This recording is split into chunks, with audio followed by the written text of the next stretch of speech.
Hello friends, welcome back to our channel Shivay coaching classes. आज आपण पाहणार आहोत 10thच्या linear equation in two variable चॅप्टरमधील पुढचा topic, that is determinant. Okay, तो डिटर्मिनंट हा नेमका कसा असतो पहा. तर आपल्याला क्वेश्चनमध्ये दिलेलं असतं या प्रकारे ABCD अशा प्रकारे 4 व्हॅल्यूज दिलेल्या असतात. या ठिकाणी मी ABCD वापरला आहे. तर आपण नंतर एक्झाम्पल एक त्याचा संख्या घेऊन एक्झाम्पल पण घेणार आहोत. तर यामध्ये पहा ABCD हे आहेत या डिटर्मिनंटमधील इलेमेंट्स. ओके, आता यामध्ये इलेमेंट AB आणि इलेमेंट CD हे आहेत रोमध्ये. ओके, फर्स्ट रोमध्ये आहे AB आणि सेकंड रोमध्ये आहे CD. तशाच प्रकारे फर्स्ट कॉलममध्ये आहे AC आणि सेकंड कॉलममध्ये आहे BD.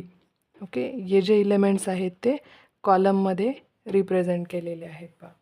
ठीक आहे, तर 2 रोज आणि 2 कॉलम आहेत आपल्याकडे, म्हणून या डिटर्मिनंटची जी ऑर्डर आहे ती ऑर्डर 2 आहे असं म्हटलं जातं. Order of determinant is equal to 2. कारण का यामध्ये नंबर ऑफ रोज 2 आहेत आणि नंबर ऑफ कॉलमसुद्धा 2 आहेत पहा. 2 कॉलम आणि 2 रोज जर असतील तर याची ऑर्डर 2 आहे असं म्हटलं जातं. अशाच प्रकारे जर सपोज तुमच्याकडे 3/3चा डिटर्मिनंट असेल, आपण यामध्ये एक इमॅजिनरी नंबर्स कन्सिडर करू, ABCDEFGHI.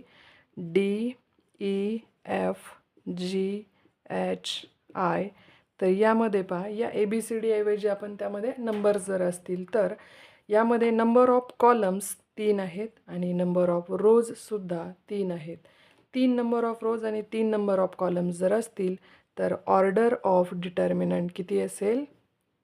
ऑर्डर ऑफ डिटर्मिनंट असेल 3. ओके, आता शक्यतो 10thमध्ये आपल्याला 3/3 डिटर्मिनंट असा ऑर्डर वगैरे शोधायला सांगत नाहीत किंवा सॉल्व करायला असं डायरेक्ट सांगत नाहीत. आपल्याला फक्त 2/2 डिटर्मिनंट सॉल्व करण्याची मेथड शिकायची आहे. सो आपण 2/2 डिटर्मिनंट कसा सॉल्व करणार ते एकदा पाहून घेऊया. यामध्ये पहा, ABCD ऐवजी ज्या वेळेला आपण नंबर्स टाकू त्यावेळेला आपण याला सॉल्व करताना पहिल्यांदा करणार आहोत A × D आणि नंतर करणार आहोत आपण B × C आणि यांचं सबट्रॅक्शन करावं लागतं पहा. म्हणजे A × D minus B × C हे जर सॉल्व केलं तर या डिटर्मिनंटची व्हॅल्यू आपल्याला मिळणार आहे. ठीक आहे, आता याच सेम अशाच एखाद्या डिटर्मिनंटसाठी आपण एक एक्झाम्पल घेऊया. ओके, यामध्ये एक एक्झाम्पल पाहू आपण. डिटर्मिनंटची ऑर्डर आहे 2 कारण नंबर ऑफ कॉलम्स आणि नंबर ऑफ रोज 2 आहेत आपल्याकडे. तर यामध्ये कसं रिप्रेझेंट करणार आहोत आपण पहा. ज्या ठिकाणी A होता त्याच्या जागेवर आपण 5 घेतला आहे, Bच्या जागेवर 3 आहे, Cच्या जागेवर 7 आहे आणि Dच्या जागेवर 9 आहे.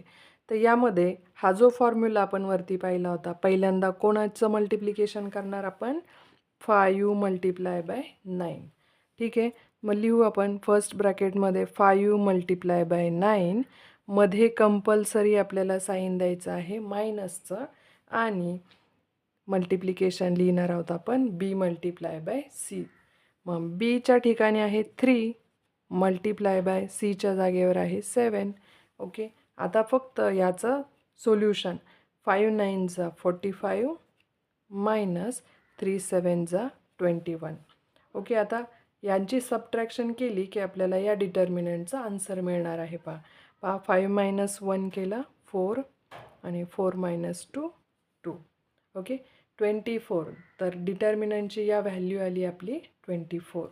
ठीक आहे, आपण अजून काही याचे एक्झाम्पल्स पाहणार आहोत पहा. नेक्स्ट एक डिटर्मिनंट कन्सिडर करू, एक्झाम्पल नंबर 2.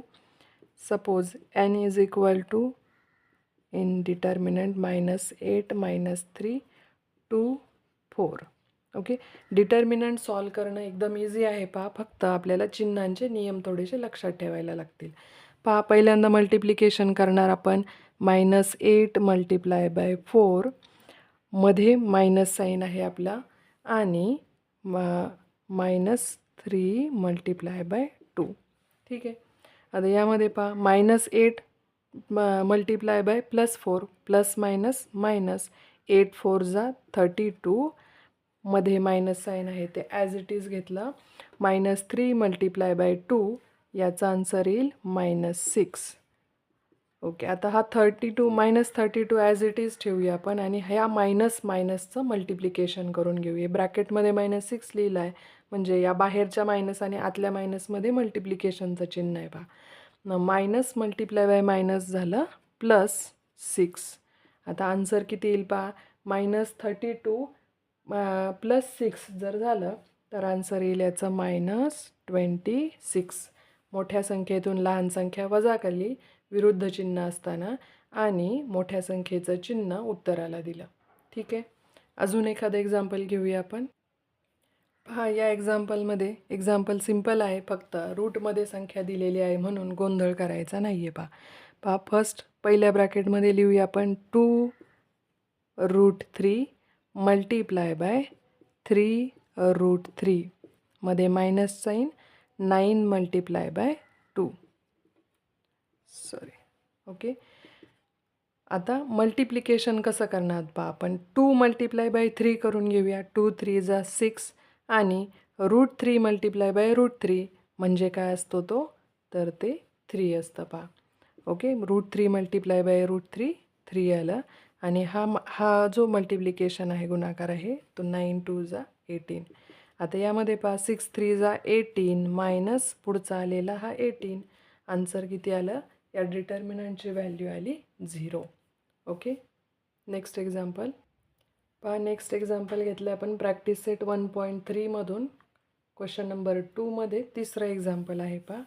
त्यामध्ये दिलेलं पहा क्वेश्चन काही वेगळं काही नाही आहे पहा, फक्त दिलेल्या संख्या आपल्या रॅशनल फॉर्ममध्ये आहेत.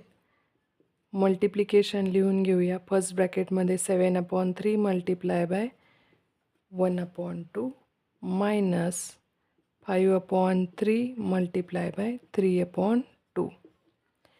यामध्ये पहा मल्टिप्लिकेशन करायचं आहे आपल्याला. 7 मल्टिप्लाय बाय 1 न्यूमरेटरचं न्यूमरेटरसोबत मल्टिप्लिकेशन, डिनॉमिनेटरचं डिनॉमिनेटरसोबत मल्टिप्लिकेशन केलं. 3 2 जा 6 मायनस. आता यामध्ये एक मध्ये मल्टिप्लायचं चिन्ह आहे आणि वरती न्यूमरेटर आणि डिनॉमिनेटरला एक 3 3 आहे म्हणून हा 3 1 जा 3 3 1 जा 3 3 3 एकमेकाला कट करतील आणि शिल्लक राहील आपल्याकडे 5/2. ओके. आता यामध्ये मायनस सबट्रॅक्शन करायची आहे आपल्याला आणि डिनॉमिनेटरचा नंबर मात्र सेम नाही आहे. मग अशा वेळेला डायरेक्ट सबट्रॅक्शन होतं का, तर नाही. मग आपल्याला काय करायला लागेल, पहिल्यांदा एकतर डिनॉमिनेटर आपण सेम करू शकतो किंवा क्रॉस मल्टिप्लिकेशन करून आपण याला सॉल्व करू शकतो. 7 2 जा 14 मध्ये मायनस साईन आहे. 6 5 जा 30 डिव्हाइड बाय 6 2 जा 12. ओके.